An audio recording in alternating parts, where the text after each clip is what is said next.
Let's quickly talk about the feedback section. If you've got any feedback, jump in, either do new topic and select the feedback here. Just type in feedback and it will come here, forum feedback.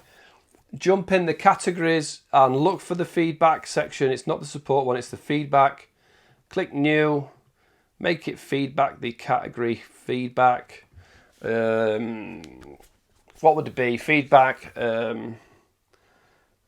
more countries need listing. Something like that. Hi Paul, can you add Malta? Oh my God, Greece. Something like that, right? Create the topic.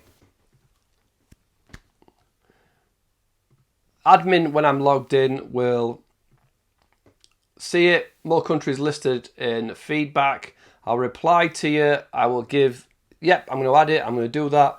Whatever the feedback is, right? You don't need to worry about me getting upset with your feedback. People have said there's too many ads on the mobile. We've taken ads down. I've changed the settings. We need to clean stuff up. We need to do whatever the feedback is.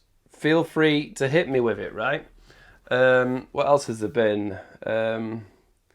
People asking for forum signatures. Well, you don't need a forum signature because if you click on somebody's face, their information's there, right? Mobile apps, things like that, people are asking for. And I will keep you in the loop of your feedback, whether I can do it or not. So use the feedback. I completely believe this is an evolving forum website that's just going to get better and better and better. Your feedback is needed. And I live by it's a bit of an NLP thing. There's no such thing as failure, only feedback. So I get feedback from you when I see you posting in certain groups, when I see you contacting each other, when I see people liking comments and doing things. That's feedback. But if you want to send me direct feedback, go for it as well, right?